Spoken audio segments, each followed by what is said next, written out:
बिस्मिल्लाहिर्रहमानिर्रहीम नहमदुहु व नुसल्ली अला मुहम्मद रसूलुल्लाहि करीम।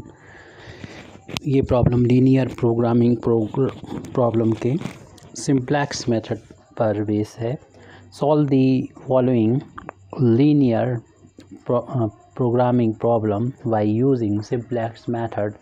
Maximise z is equal to 3x1 plus maximum z is equal to 3x1 plus 4x2 subject to the following constraints: x1 plus x2 less than equal to 6, 2x1 plus 4x2 less than equal to 12, x1 greater than equal to 0, x2 greater than equal to 0। Last में ये non negative condition दे रखी है जो कि simplex method के लिए ये ज़रूरी होता है। और सबसे पहले तो हमें सिंप्लेक्स मेथड से जब सॉल्व करना है तो इसको स्टैंडर्ड फॉर्म में एलपीपी को लिखना होता है। तो किसी हद तक तो ये लिखी भी हुई है, क्योंकि जो हमारा ऑब्जेक्टिव फंक्शन है पहली लाइन जो है तो ये मैक्सिमम जेड, तो ये ऑब्जेक्टिव फंक्शन जो है इसको हमें मैक्सिमाइज़ बनाना होता है, लेकिन यहाँ पर पहले से ही मैक्सिमाइज़ है तो इसको हमें चेंज करने की ज़रूरत नहीं है, क्योंकि हमें अब इस सिंप्लेक्स मेथड से अगर सॉल्व करना है तो हमें इसको स्टैंडर्ड फॉर्म में लिखना होता है। पहली चीज़ तो ये हो गई।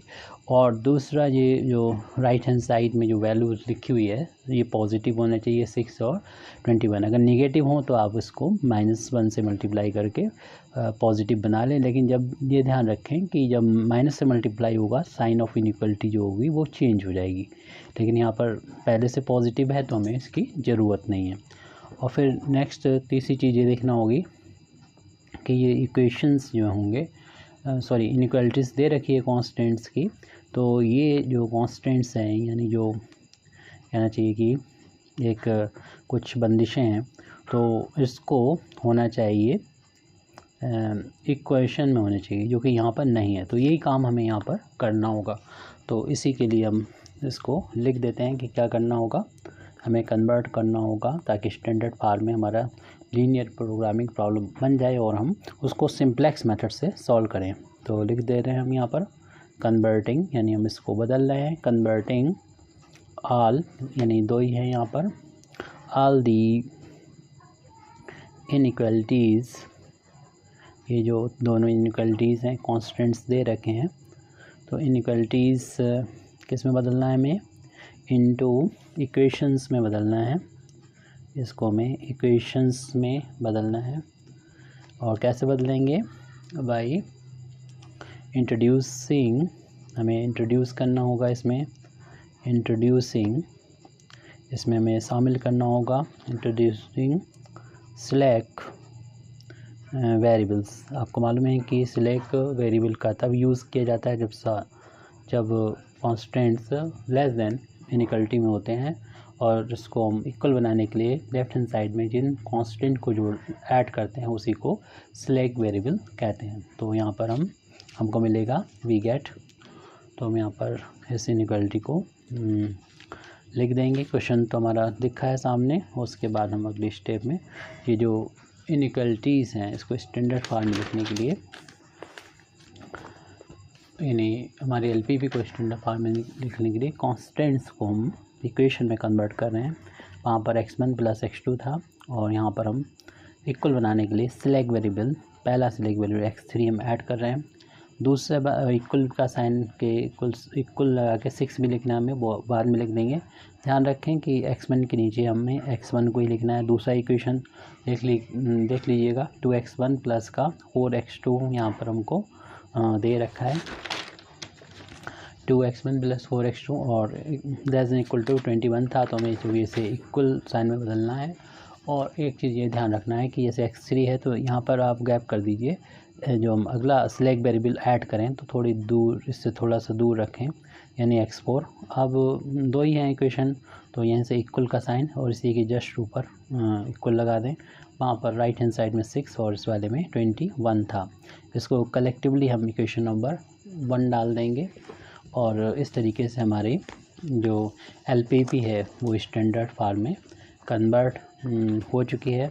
यानी जब हमने दो वेरिएबल यानी सिलेक्ट वेरिएबल को यहाँ पर इंट्रोड्यूस किया है तो इससे हमारा मैक्सिमाइज दैट बी जो था 3x1 + 4 टाइम्स x2 था, उसमें इनकी कॉस्ट तो 3 और 4 है।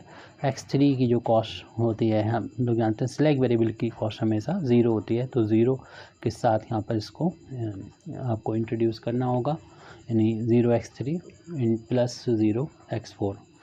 तो इस तरीके से हमारा जो LPP है सब्जेक्ट टू, यानी जो ये चीज़ है इक्वेशन, इसको हम मैट्रिक्स फार्म में अगर लिखें तो AX + B की फार्म में आ जाएगा। और जो नॉन निगेटिव कंडीशन है, यानी x1 x2, और ना सिर्फ x1 x2 बल्कि यहाँ पर तो 2 और वेरिएबल आए हैं, उनको भी हमें ग्रेटर देन इक्वल टू 0 करना होगा।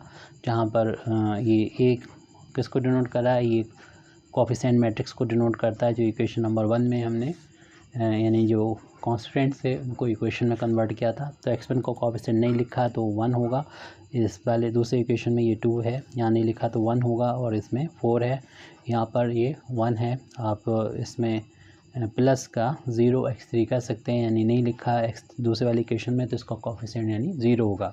ऐसे इस वाले इक्वेशन में x4 नहीं है तो इसका मतलब कोएफिशिएंट इसका 0 होगा और इधर हो जाएगा 1। ये तो a हो गया। और x का मतलब जो भी यहाँ पर वेरिएबल यूज़ हुए हैं, यानी x1 x2, ये तो डिसीजन वेरिएबल दे रखे थे, और हम लोगों ने इसमें इंट्रोड्यूस किया है जो सिलेक्ट वेरिएबल है x3 और x4, उसको यहाँ पर लिख देंगे। और जो b होता है, हम लोग जानते हैं कि जो राइट हैंड साइड में होता है, उस इक्वेशन नंबर 1 के राइट हैंड साइड में 6 और 21 है, इसको हम लोगों ने यहाँ पर लिख दिया है। अब आप initial basic feasible solution find करने के लिए ये जो कॉलम होता है x1 के करस्पॉन्डिंग होता है, ये x2 x3 x4, तो आप क्या करें कि इस कॉलम के करस्पॉन्डिंग x1 जो है उसको 0 रख दें, और इस कॉलम के करस्पॉन्डिंग जो x2 उसको 0 रख दें, यानी जो यहाँ पर मौजूद थे इन इक्वेशन नंबर, यानी जो पहले हमें दे रखे थे, इक्वेशन नंबर 1 में पुट कर दें। तो इससे हमको मिलेगा वी गेट इक्वेशन नंबर 1 की हमारा।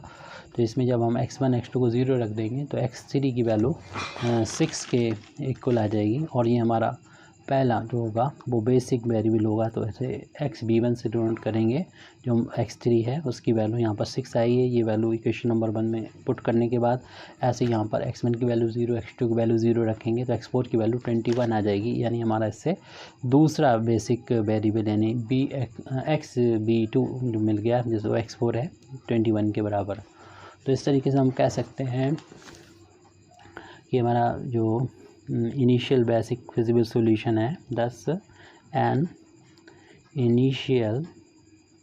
Initial basic feasible solution is, जैसे हम लोग XB से डिनोट करते हैं, आगे टेबल में यूज़ होगा, जो XB1 और XB2 से मिलके बना होता है, जिसकी वैल्यू हम लोग यहाँ पर फाइंड कर चुके हैं 6 और 21। ये हम लोग जब टेबल बनाएंगे फर्स्ट तो उसमें यहाँ पर इसका यूज़ होगा।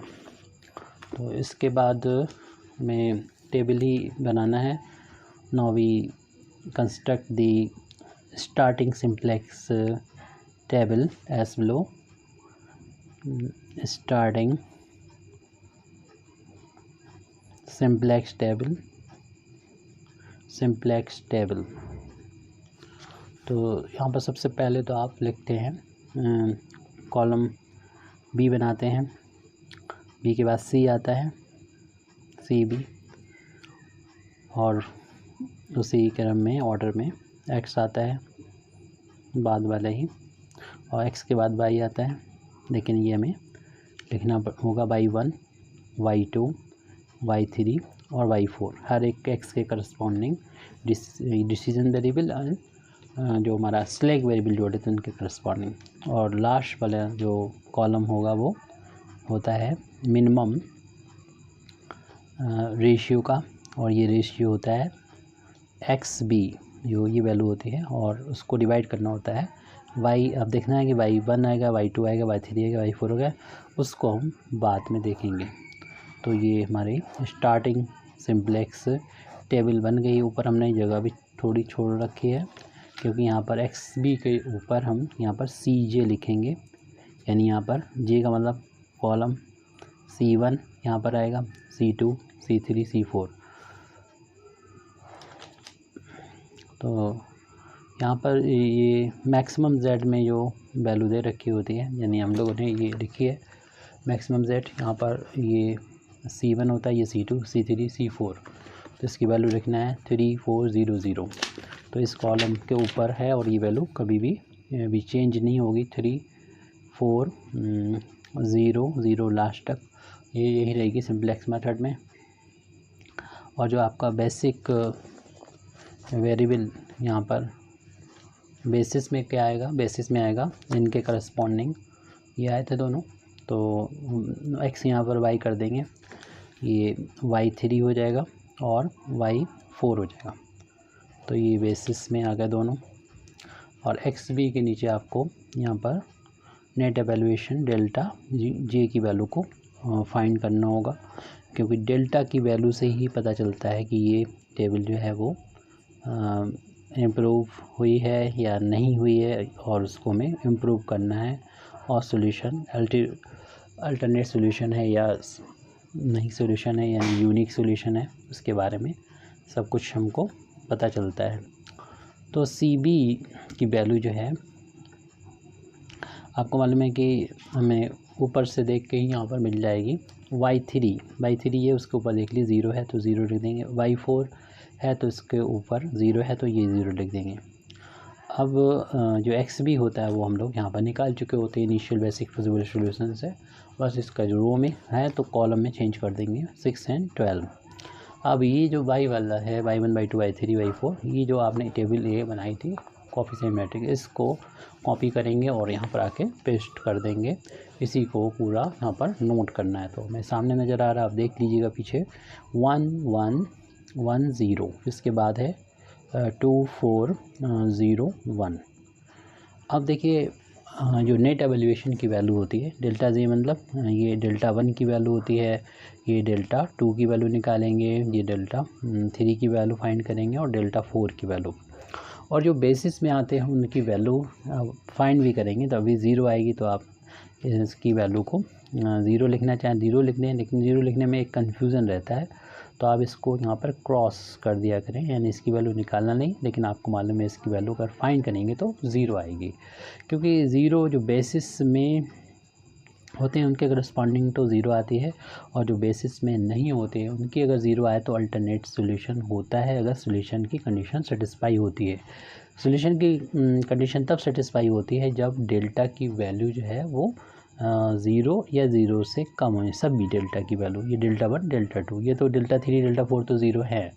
अब फर्स्ट टेबल है, स्टार्टिंग टेबल है, तो ऐसे केस में अगर ये सारे सिलेक्ट वेरिएबल हैं, ये वैल्यू 0 है, तो आप ऊपर जो ये वैल्यू दे रखी है वही वैल्यू यहाँ पर लिखते हैं 3 और 4। हालांकि अगली टेबल में हम बता देंगे इसको डेल्टा को किस फार्मूले से निकालते हैं। फार्मूला होता है delta J is equal to C J minus C B into by J होता है। हालांकि इस टेबल में ज़रूरत नहीं है तो हम इसको यहाँ पर नहीं निकाल रहे हैं, लेकिन यहाँ पर हमें डेल्टा की वैल्यू जो मैक्सिमम है, एक तो पॉजिटिव है, इसका मतलब ये टेबल ये सॉल्यूशन जो है वो ऑप्टिमल नहीं है, इसे हमें इम्प्रूव करना होगा। तो इसके लिए अगली टेबल बनेगी, तो उसके लिए कुछ वेक्टर जो होंगे वो इनकमिंग होंगे और कुछ आउटगोइंग होंगे।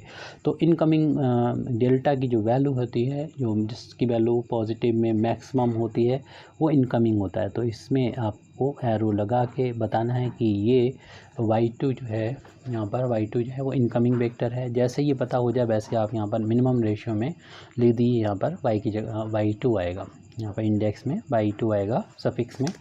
तो यहाँ पर ये भी लिख देना है नीचे, यहाँ पर चूँकि हमने ये लिख दिया है, जगह नहीं हमारे पास, लेकिन आप लिख दीजिएगा ये इनकमिंग वेक्टर, इनकमिंग एरो है उसके नीचे यस, इनकमिंग वेक्टर। वेक्टर का मतलब मालूम ही है आपको, जो भी मैट्रिक्स जिसमें एक ही रो या एक कॉलम होता है उसको वेक्टर बोलते हैं। तो यहाँ पर वेक्टर 1 4 यानी y2 है वेक्टर।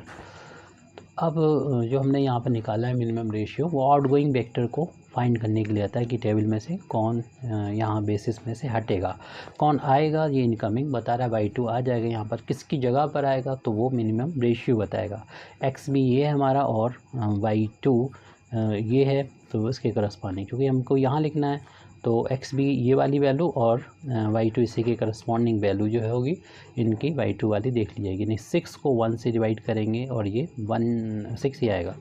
ऐसे 12 को फिर हमें डिवाइड करना होगा, ये y2 है तो इस वाले से यानी इसको इससे डिवाइड करना पड़ेगा। 12 को 4 से डिवाइड करेंगे तो ये 3 आ जाएगा। और हम लोग देख रहे हैं कि ये जो वैल्यू है वो ये शायद 12 हमने गलत लिख दिया, ये 21 था, आपने देखा होगा ये 21 है तो ये 21 कर लीजिए। ऐसे 21 लिखना था, सॉरी 21, तो 21 अपान में 4 करना होगा।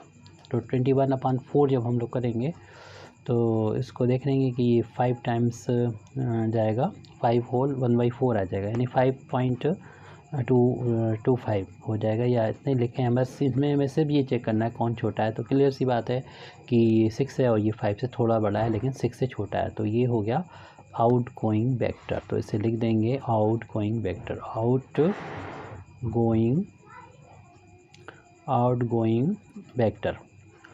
गोइंग वेक्टर है ये। तो ये y4 जो है यहाँ से चला जाएगा और ये आ जाएगा y2 आ जाएगा। तो अगली टेबल को भी हमें ऐसे ही बनाना है, बस यहाँ पर इसको हटा देना है, बेसिस में y2 लिख देंगे और यहाँ पर और थोड़े से चेंजेस आएंगे वो भी देख लेते हैं। तो ऐसे ही हमको टेबल बनानी है और वो टेबल हमारी होगी सेकंड सिंप्लेक्स टेबल।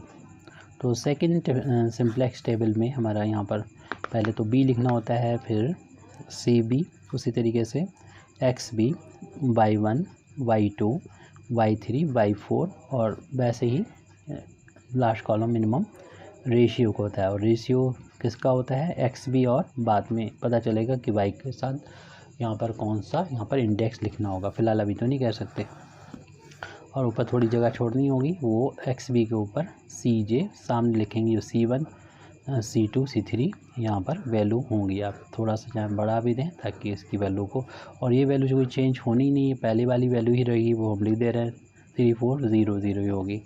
अब यहाँ पर जो है कॉलम में कौन आया, देखिए बाई 3 जैसा था एज इट लिख दिया जाएगा y3, लेकिन y4 चला गया, आउट गोइंग हो गया। तो y4 की जगह कौन आया है, y2 आया, तो इसकी जगह पर y2 लिख देंगे। तो ये तो हम लोगों ने पीछे से जो इन्फॉर्मेशन है वो सारी देख के ही लिखना होगी, और एक टेबल से दूसरे टेबल में जाना ये थोड़ा सा ध्यान से करने की ज़रूरत है कैलकुलेशन के रिस्पेक्ट में, पूरी टेबल को ले जाना होता है। अब यहाँ पर हमें ये पहला कॉलम जो है यानी CB वाला, इसको हम ऊपर देख के ही लिख सकते हैं। y3 के ऊपर देख लीजिए 0 लिखा है और y2 के ऊपर लिखा है 4, तो इसको हमने यहाँ पर चेंज किया। क्योंकि ये दोनों 0 नहीं है इसलिए हमें जो बेसिस के अलावा जो भी हैं वेक्टर, उनकी वैल्यू, उनके करस्पॉन्डिंग डेल्टा की वैल्यू फाइंड करना पड़ेगी। हालांकि y3 की वैल्यू आपको मालूम है कि डेल्टा यानी 3 की वैल्यू 0 होगी, तो इसे फाइंड नहीं करना है, क्रॉस कर दीजिए, और y2 को भी क्रॉस कर दीजिए। सिर्फ हमें डेल्टा 1 की वैल्यू y1 के करस्पॉन्डिंग निकालना है और y4 के करस्पॉन्डिंग डेल्टा 4 की वैल्यू को फाइंड करना होगा। अब बाकी का ये वैल्यू जो है यहाँ पर टेबल नज़र आ रहा है, वो पिछले टेबल को हमें देख के निकालना होगा। तो उसके लिए सबसे पहले तो देखिए ये वाला एरो आपको नज़र आ रहा होगा, जो कि ऐसा है, या ऐसे बना दिया हमने दोनों साइड इस तरीके से पेन की डायरेक्शन में, और ये वाला एरो इस तरीके से जा रहा है, ये वाला एरो ऐसे जा रहा है। तो दोनों एक दूसरे को जहाँ पर क्रॉस कर रहे हैं, तो वो एलिमेंट जो होता है कहलाता है की एलिमेंट कहलाता है। लिखने की कोई ज़रूरत नहीं, की एलिमेंट आपको मालूम होना चाहिए। ये की एलिमेंट हो गया 4, बस इस 4 को हमें 1 बनाना होता है। तो उसके लिए आप जो xb है यहाँ से स्टार्ट करते हैं, 4 से डिवाइड करना, ये सभी एलिमेंट को 4 से डिवाइड कर देंगे। सिर्फ मिनिमम रेशियो जो है अलग से बनता है, बाद में बनता है, इसे छोड़ दीजिएगा। बाकी जितने xb से लेके जो लास्ट में आपका बाई के रिस्पेक्ट में जो कॉलम है, तो वो सब में आपको 4 से डिवाइड यहाँ पर करना पड़ेगा। तो सेकेंड सिम्प्लेक्स टेबल में हम यहाँ से डिवाइड कर रहे हैं, तो आ रहा हमारा 21 में जब डिवाइड करेंगे 4 से 21 अपान 4 आ जाएगा। उसके बाद में हमारा ये 2 है, 2 में जब 4 से डिवाइड करेंगे तो 2/4 करेंगे, कैंसिल करेंगे 1/2 आ जाएगा। तो ये वैल्यू यहाँ पर हमने 1/2 लिख दी है। नेक्स्ट में 4 को 4 से डिवाइड करेंगे तो 1 के एलिमेंट की जगह पर 1 आना ज़रूरी होता है। फिर 0 में डिवाइड करेंगे तो 4 का 0 ही आएगा, 1 में डिवाइड करेंगे 4 का तो 1/4 आ जाएगा। ये कंप्लीट हो गया। मिनिमम रेशियो हम लोग का बाद में निकलता है, बाद में हम लोग फाइंड करते हैं। लेकिन जो की एलिमेंट है ये जहाँ पर था वहाँ पर 1 आता है और उसके ऊपर जो है वो 0 आता है, क्योंकि यहाँ पर हमें बनाना होता है एलिमेंट्री मैट्रिक्स बनाना होता है, यानी 1 और 0 0 होना चाहिए। तो बना चुका है, बाकी सारे जितने भी ऊपर नीचे होते हैं वो 0, हालांकि एक ही है, इसको में 0 होना होगा। तो 0 बनाने के लिए क्योंकि यहाँ पर जो है 1 है और उसी कॉलम का हम लोग, हालांकि इधर 2 ही रो हैं, उसी अगर 2 से ज़्यादा होते, 3 4 होते ऊपर नीचे, तो आपको इसी का यूज़ करना है, या इससे जो यहाँ पर 1 मिला है उसका यूज़ करते हुए, भले इसमें हम 3 से मल्टीप्लाई करें तो 2 से 3 से, इसको इसके ऊपर और नीचे जो भी हों एलिमेंट उसको 0 बनाना होता है, क्योंकि एक ही है ये वाला।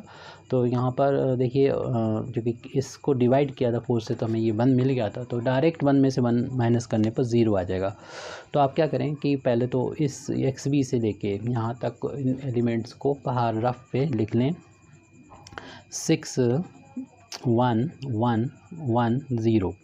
और इतना लाने के लिए हमें यहाँ कुछ करना नहीं पड़ेगा, कुछ और होता, ये की एलिमेंट ये की जगह पर, यानी ऊपर 0, यहाँ 0 बनाने के लिए इस जगह पर इसके हमें माइनस करना होगा। इस डायरेक्ट माइनस कर दें अगर XB से लेके यहाँ तक, तो वो हमें 0 मिल जाएगा इस जगह पर।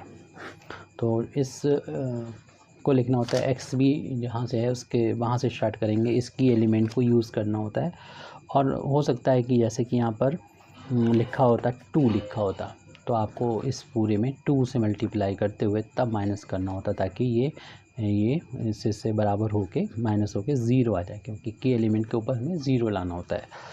तो ये सवाल सिंपल है, इसलिए में कोई दिक्कत है नहीं ज़्यादा, क्योंकि हमारा 1 यहाँ पर भी है के एलिमेंट के ऊपर और यहाँ पर भी 1 है, तो डायरेक्ट माइनस कर रहे हैं, तो इस की वैल्यू को लिख लेंगे। तो 21/4 है, उसके बाद 1/2 है, फिर 1 है, फिर 0 है और ये 1/4 है। तो इनको हमें इसमें से ये माइनस करना होगा, यानी 6 में से माइनस करना होगा, 6 में से माइनस करना होगा 21/4। तो एलसीएम लेंगे 24 हो जाएगा, 24 माइनस 21/4 यानी ये 23/4 हो जाएगा। तो ये 23 हम लोग यहाँ पर 4 लिख देंगे और 24 है, 24 माइनस का 21 है, तो इसका डिफरेंस इसमें आएगा 3/4 आ जाएगा। तो 3/4 यहाँ पर हम लोग लिख देंगे। उसके बाद आपको मालूम है 1 में से 1/2 माइनस करेंगे तो 1/2 ही बचेगा, उसको फिर यहाँ पर लिख दिया जाएगा 1/2। उसके बाद तो 1 में से 1 माइनस होकर 0 पहले ही लिखा जा चुका है, लाना ही होता है इतना। और फिर 1 में से 0 माइनस होगा तो 1 आएगा, तो उसको भी यहाँ पर लिखना होता है। और इस 0 में से 1/4 को माइनस करेंगे तो माइनस का 1/4 बनेगा, यानी इस पूरे को उठा के हमें यहाँ पर लिखना होता है। तो यहाँ पर -1/4 रहेगा, उसको और लिख दें। अब हमें इसके बाद काम करना होता है डेल्टा की वैल्यू पर। तो डेल्टा की वैल्यू को अब हमें फाइंड करना होगा, क्योंकि ये 0 सारा नहीं है इसलिए। तो जैसे कि हमने फार्मूला आपको पहले ही बता दिया था कि डेल्टा J बराबर होता है CJ minus CV into YJ। तो अगर हम डेल्टा 1 फाइंड करेंगे तो J की जगह पर 1 करेंगे, C1 माइनस का CV इंटू Y1 हो जाएगा। तो C1 की वैल्यू को इसको फेयर में कर दीजिए, कोई दिक्कत नहीं। और C1 की वैल्यू जो होती है वो ये C1 होता है, ये C2 होता है, क्योंकि CJ है, ये C1 होता है और ये C2 होता है, ये C3 होता है, ये C4 होता है। तो C1 की वैल्यू 3 है, 3 यहाँ से ले लिया हमने, माइनस CV ये CV है, ये बस कॉलम में आपको इसको रो में लिखना है 0,4, ये मैट्रिक्स है। और Y1 भी Y1 का मतलब ये पूरा कॉलम है, इसको कॉलम एज इट लिख देंगे 1/2। वैसे सॉल्व करना होता है। 3 तो ये लिखा हुआ है, इसको लिख दें माइनस, फिर इधर आगे बढ़ना होगा, इधर नीचे बढ़ना होगा और इनटू करना होगा, बीच में प्लस का निशान। अब ये मैट्रिक्स नहीं है, सिंपल सा ब्रैकेट है, लेकिन 0 का मल्टीप्लाई इस 1/2 में हुआ, प्लस का साइन लगा दें। 4 का मल्टीप्लाई हो जाएगा 1/2 में और प्लस का साइन और है नहीं, तो ये तो 0 हो गया। डेल्टा 1 की वैल्यू आ जाएगी 3 माइनस 0 और ये कैंसिल हो जाएगा 2 टाइम्स, तो 2 आ गया और इस तरीके से 3 में से 2 माइनस हो गया तो 1 आ गया। 1 आते ही समझ जाइए प्लस का 1 आ रहा है, तो इसका मतलब अभी ये सोल्यूशन हमारा ऑप्टिमल नहीं है, हमें और भी टेबल बनाना पड़ेगी क्योंकि ये पॉजिटिव आ गया। क्योंकि सारे जब निगेटिव होते हैं तभी प्रॉब्लम हमारी ऑप्टिमल होती है और हमारे प्रॉब्लम यहाँ पर फिर ख़त्म हो जाती है, यानी हम हमारे सोल्यूशन पे पहुँच जाते हैं। अब हमें डेल्टा 4 निकालना है, तो ये होता है फार्मूला C4 माइनस का CB इंटू Y4 से निकलेगा। C4 की वैल्यू जैसे पता है कि ये 0 के बराबर है ऊपर, यानी Y4 के ऊपर जो लिखा हुआ है ये वो C4 है, वो C4 की वैल्यू 0 है। माइनस CB की वैल्यू जैसे कि पहले लिखी थी वही वाली रहेगी, यानी 0,4। Y4 लिखना है तो इस वाले कॉलम को Y4 वाले कॉलम को लिख दिए -1/4 और 1/4, अब इनको हमें रो बाई कॉलम मल्टीप्लाई करना है, तो इसको हम यहीं पे कर देते हैं, डेल्टा 4 की वैल्यू मिल जाएगी, तो 0 ही है।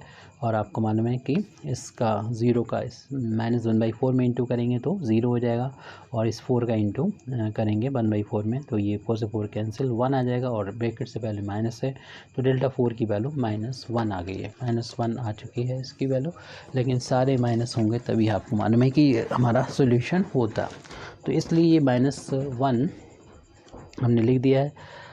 अब देखें इन डेल्टा की जो वैल्यू हैं जो बेसिस में नहीं है वो वैल्यू में सबसे बड़ा जो है डेल्टा की वैल्यू, उन वैल्यू को आप क्या करें कि में देख लें, सबसे बड़ी जो वैल्यू होती है वही हो जाता है इनकमिंग वेक्टर। आप एरो लगा दें अंदर की तरफ और यहाँ पर लिख दें बाहर इनकमिंग वेक्टर, यानी अगली जो टेबल बनाएंगे उसमें ये यानी y1 जो है वो इस बेसिस में आ जाएगा। और बाहर कौन जाएगा, तो पहले तो आप जैसे ही पता हुआ बस यहाँ पर मिनिमम रेशियो वाले में आपने y1 लिख दिया, तो x भी हमारे पास है, ये इसको y1 से डिवाइड करना है, यानी इसको डिवाइड करना है इससे, या तो आप डायरेक्ट 1/2 से डिवाइड करना मीन्स 2 से इंटू करना, तो 2 से इंटू करेंगे 3/2 हो जाएगी, या फिर आप लिख के भी कर सकते हैं 3/4 को डिवाइड करना है 1/2 से, तो ये जाएगा नीचे 3/4 और ये पलट जाएगा 2/1, और जब कैंसिल करेंगे इससे तो 3/2 आ जाएगा, यानी 1.5 आ जाएगा। अब जैसे भी इसको सॉल्व करें, कैलकुलेशन आपके हाथ में। अब नेक्स्ट है ये वाले वैल्यू, इसमें भी x भी ये है और y1 जे, इसको इससे डिवाइड करना है, यानी 21/4 को डिवाइड करना है 1/2 से, मीन्स 2 से मल्टीप्लाई कर देना है, तो ये 21/2 आ जाएगा, यानी 10.5 आ जाएगा।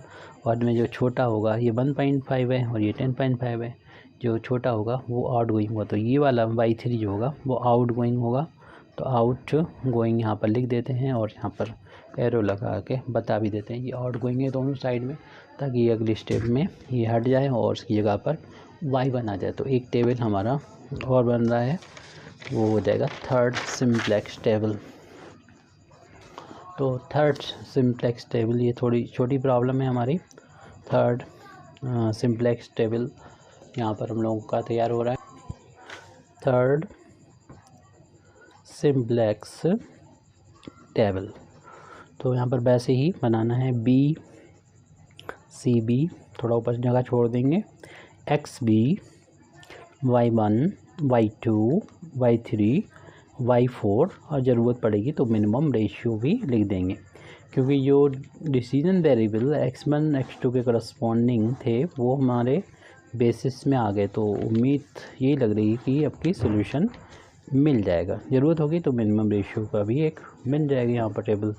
CJ यानी C1 C2 C3 C4 जैसे कि याद हो चुका है, 3 4 0 0 इसकी वैल्यू है, और यहाँ पर बेसिस में देखिए जहाँ जिसकी जगह है वहीं पर लिखा जाएगा। y2 तो ये सेकंड नंबर पे है, और ये आउट गोइंग हुआ y3 उसकी जगह पर आ रहा है y1, तो y1/2 हो जाएगा, y1/2 हो गया। उसके बाद हमको इसी टेबल के अंदर रहते हुए y1 के ऊपर देख ली 3 यहाँ पर लिख देंगे CB वाले में, और y2 के ऊपर ये 4 यहाँ पर लिख देंगे। अब बाकी का जो मैं टेबल कंप्लीट करना है वो पीछे जो टेबल है ये पेज को पलट के करना थोड़ा मुश्किल काम होता है। इन सवालों में थोड़ा सा इसको हमें देखना पड़ेगा। तो यहाँ पर हमें वैल्यू लिखना पड़ेगी। अब ये है कि y1 के करस्पॉन्डिंग जो डेल्टा है, डेल्टा जे है यानी डेल्टा 1 है, नेट एवैल्यूएशन है। तो ये नेट एवैल्यूएशन इसकी वैल्यू 0 होगी, क्रॉस कर दी इनकी वैल्यू फाइंड नहीं करना हमको। y3 के करस्पॉन्डिंग डेल्टा 3 की वैल्यू फाइंड करना है और y4 के करस्पॉन्डिंग डेल्टा 4 की वैल्यू को फाइंड करके यहाँ पर वैल्यू को लिखना है। अब बाकी तो कंप्लीट करना होगा। यहाँ पर एरो क्रॉस कर रहे हैं, देखिए एक एरो तो ये जा रहा है ऊपर की तरफ ऐसे, और दूसरा एरो ये है ये ऐसे जा रहा है। तो जहाँ पर दोनों एरो क्रॉस करें वो एलिमेंट हो जाता है की एलिमेंट। तो इस की एलिमेंट को 1 बनाना होता है और उसके नीचे ऊपर हो तो 0 0, नीचे ये यहाँ पर ऊपर है नहीं तो यहाँ पर हमें 0 बनाना होगा। तो 0 बनाने के लिए और पहले तो 1 बनाएं, तो 1 बनाने के लिए यहाँ पर 2 से इंटू कर देंगे। 2 से अगर हम यहाँ पर इंटू करते हैं तो ये वैल्यू जो होगी वो 1 बन जाएगी। तो ये XB से स्टार्ट करते हैं, तो यहाँ पर 2 से इंटू करेंगे तो ये वैल्यू हो जाएगी 3/2 हो जाएगी, क्योंकि 2 से 4 कैंसिल हो जाएगा तो 3/2, तो 3/2 हो जाएगा XB में। और यहाँ पर देखिए की एलिमेंट की जगह पर जो 2 से मल्टीप्लाई कर रहे हैं 1 आ गया, तो 1 आ गया यानी 2 से मल्टीप्लाई कर रहे हैं। और यहाँ पर 0 था तो 0 लिख दिया यहाँ पर, 0 में 2 से मल्टीप्लाई करेंगे, यहाँ 2 से मल्टीप्लाई करेंगे तो ये 2 आ जाएगा, और यहाँ पर 2 से मल्टीप्लाई करेंगे तो माइनस का 1/2 आ जाएगा। यानी 2 और माइनस का 1/2 हमें लिखना है, 2 और माइनस का 1/2। तो ये तो हमने जो की एलिमेंट जिसमें आ रहा था उसके करस्पॉन्डिंग लिख दिया। और देखिए इसके नीचे की एलिमेंट के नीचे 0 यहाँ पर लाना है, तो चाहे तो इस वाले का यूज़ करें और हमें आसानी से वहाँ पर दिखाई पड़ रहा है कि इधर भी 1/2 है, यहाँ पर भी 1/2 है, तो इसको 0 करना है तो की एलिमेंट वाला इस रो का यूज़ करें। हालांकि और रो हो सकते थे उसमें 1/2 है, लेकिन उसका यूज़ आप नहीं कर सकते, यहाँ पर है ही नहीं, यहाँ पर एक ही है। तो आप इसको उस केस में ध्यान रखें कि इस वाले का यूज़ करें, या इससे जो अभी बना है नया उसका यूज़ कर सकते हैं, और उसको 0 बनाने के लिए ऊपर और नीचे जो भी हो। यहाँ तो सिर्फ नीचे एक ही है एलिमेंट, और उसको हम लोग डायरेक्ट अगर इसमें से ये माइनस कर देंगे तो ये 0 बन जाएगा, तो 0 बन जाएगा। और इसमें से ये माइनस करना है यानी 20 ये कितना है 21/4, उसमें से माइनस करना 3/4, एलसीएम ले लेंगे 4 को, तो 21 में से 3 माइनस हो जाएगा और इनका डिफरेंस आ जाएगा 18/4 हो जाएगा। 2 से कैंसिल भी ये होता हुआ नज़र आ रहा है, तो 9/2 आ जाएगा। तो ये यहाँ पर आ जाएगा 9/2, ये XB के कॉलम में 9/2 आ गया, ये तो 0 आ चुका है।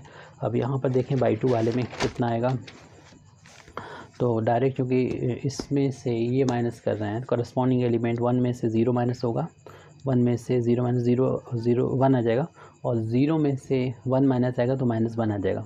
और इसमें से जब ये माइनस करेंगे यानी 1/4 में से माइनस करना है -1/4, तो ये क्या होगा माइनस माइनस प्लस हो जाएगा, प्लस का 1/4, और ये 2 टाइम्स हो जाएंगे 1/4, और यानी कैंसिल होके 1/2 आ जाएगा। तो ये वैल्यू हो गई 1 -1, और ये सॉल्व करके बता दी कि 1/2। तो यहीं पर हम लिख दे रहे हैं यहाँ पर 1 -1 और 1/2। अब डेल्टा की वैल्यूज़ जो होंगी यानी नेट एवैल्यूएशन जो होता है की वैल्यू निकालना है, जो डेल्टा 3 की, क्योंकि डेल्टा 1 की वैल्यू यहाँ पर 0 है, डेल्टा 2 की वैल्यू 0 है, लिखें या ऐसे क्रॉस कर दें। तो डेल्टा 3 जब निकालेंगे तो फार्मूला पे बता चुके हैं, C3 - CV × Y3 से निकलेगा। और C3 तो देख रहे हैं कि Y3 के ऊपर लिखा हुआ है 0 है ये, और -CV ये नया CV अब ये आया है जो कि 3 4 है, तो इसको लिखेंगे, लेकिन ये रो में लिखेंगे 3 4, यहाँ लगी कॉलम में लिखा वहाँ पर। फिर Y3 जो है वो यहाँ से ले लेंगे जो कि 2 और -1 है, और 2 मैट्रिक्स हैं यहाँ पर जिनका आपस में मल्टीप्लिकेशन करना है, रो वाई कॉलम करते हैं। इधर से आगे बढ़ेंगे, इधर से नीचे बढ़ेंगे, यानी 3 का इंटू हो जाएगा 2 में, ये सिंपल सा एक ब्रैकेट है, और प्लस 4 का इंटू -1 में करेंगे। तो इसे सॉल्व करेंगे तो वैल्यू हो जाएगी पहले ही माइनस लगा हुआ है 6 और ये प्लस माइनस के इंटू माइनस हो जाएगा, ये